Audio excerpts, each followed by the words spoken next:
One thing these MAGA Republicans aren't going to do on CNN Newsnight when Charles Blow is there is tell lies, because this is going to be a man who comes with the receipts and who is literally going to corner you and break you down until you concede and tell the truth. In this clip, we see Charles Blow get into just a tense moment with a MAGA commentator where he tries to push the Russia lie, and Charles Blow actually fact checks him and makes him concede that what he said isn't the truth. As usual, let's watch the clip in full. I'll give you guys my thoughts towards the end. Tonight, Donald Trump is urging his new intelligence director, who has no national security experience, to fire away. Speaking to the Wall Street Journal, Trump says that he's encouraging Bill Pulte to slash a large number of jobs as part of a necessary shakeup in the intelligence community. Pulte's appointment is only temporary, but today, Trump suggested that his acting status might secretly be an asset. You're less scared, he said, but news of Pulte's appointment may already be causing a headache for the president. With just 1 week until a powerful surveillance law expires, early this morning, Democrats who are concerned about Pulte's appointment moved to block consideration of that bill. They were joined by 7 Republicans. It's already having an impact, and I'm not sure if this is really going to fly, and I think Trump knows it, honestly. I think he's aware. That's why he said today that he's interviewing 5 people or whatever for the job. I think he knows that this might not ever happen. By the way, the current DNI, Tulsi Gabbard, is still in her job until the end of the month. And he knows that Bill Pulte has opposition within the Republican Party because he isn't qualified for the job by a long shot. But I think he wants him in there for a little while so he can pilfer the nation's secrets as Trump wants, right? I mean, he's basically said that. He'll look into the election stuff. Just as Tulsi Gabbard showed up to, rifle through the ballot boxes of Fulton County, Georgia, he wants Bill Pulte to do something similar.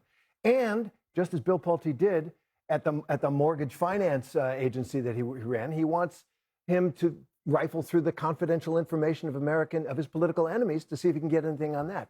He'll take the stuff, give it to Trump, and go away. I think the thing that makes me the most, elections have consequences. And when you are the president of the United States, you get to elect your senior officials, your cabinet. But in this instance, our enemies don't actually care about Democrats and Republicans. They care about destroying America. And this is this is the individual that every morning briefs the president on the security of this country. We need a qualified person. I don't like most of, or any really, of Donald Trump's cabinet secretaries, but that's his choice. And if they're not, like the HUD secretary is not actually putting our national security at risk. But this role, a lapse in judgment here while he's thinking about rigging the election and our enemies come after, I think at this moment, everyone as Americans need to say, Mr. President, take a beat and let's do what's best for this country. So the reason I'm not surprised by this is Donald Trump's been talking about draining the swamp since he was elected in 2016. So I don't think that we should be surprised that he wants to fire the intelligence swamp. The U.S. intelligence community is the swamp of American life. Russia. All of that came from Russia. Wait a second. Are you saying Russia attacked the election? You don't believe that? This has been debunked, Terry. No, it is not true at all. You can laugh about it, but it still doesn't make it true. That's actually a lie. It was not debunked that Russia did not try to interfere with our election. That was never debunked. That was never. Can you just acknowledge that that has never been debunked? This was an effort on the part of President Barack Obama to derail President Trump's first 2 years in his first 2 years. That's another lie. Yeah, I mean, I think to the truth at the table. Trump was coming into office, I think you're conflating. Hold on a second, Rob. I think you're conflating 2 things. Yes. Yeah. And I don't actually necessarily agree with the thing that I think you're trying to say, but I'll explain what you're trying to say. The president believes that the part of the whole Russia idea that he was colluding with the Russians to meddle in the election was weaponization, right? He believes that. That's separate from saying that Russia interfered in the 2016 election, which is a fact that was corroborated by a bipartisan Senate committee and a report that was co-authored by Marco Rubio, who is Trump's current Secretary of State. So those are 2 separate issues. And on the fundamental issue of whether Russia was trying to interfere in the election of 2016, that is actually not in dispute. Whether Trump was collaborating with them, that's the part that I will give you. Yes, that's is my in point. dispute. And it was So You say that, yeah. don't lie about the rest of it, though. Don't tell us that Russia was that it was debunked that Russia was trying to interfere, which is exactly what you just said. So, do you want to roll that lie back, or do you want to keep going? roll that lie back. No, what I'd also like to point out that James Clapper. No, I acknowledge. Oh, what thank you're you. I saying. appreciate it. I Thank you, acknowledge because what you're saying. that's what I'm trying to get. That's what I'm trying to get to. Charles, it was the intelligence community. It was the intelligence community Thank that you. was trying to derail. We're going to be President buddies by the end of the evening because you're telling the truth. But let's go back to what the DNI really is supposed to be, okay? Because the world did not begin in 2016 or in 2015 when all of this was happening. The DNI position was created after 9/11 to resolve one of the main causes of 9/11, which is the idea that the intelligence agencies were not sharing information, were not talking to each other, and we were caught flat-footed in the most devastating terror attack of many decades. So what is the real rationale for gutting that agency today by President Trump? Well, so first let me say, I think Pulte is a bizarre and unqualified choice. I'm glad he's not at FHFA anymore, but alarmed to see that he's at DNI. But I think I actually am aligned with the mission, and it's sort of the Department of Redundancy department over at DNI. And Tom Cotton has actually introduced legislation that is trying to accomplish something similar. He made a comment that at DNI, you have coordinators coordinating with coordinators who are coordinating. And it's become so bloated that it's not achieving the mission that it set out to be a nimble, lean agency that was at the very top overseeing the intelligence whole, juggernaut. So I think the bloat, the fact you have 2,000 people doing a job that probably 600 people could be doing is actually problematic. I actually think that's a fair already point. cut it by half. So how much more But I also think that you also made an important point that Tom Cotton is a member of Congress. That's their job. Yeah.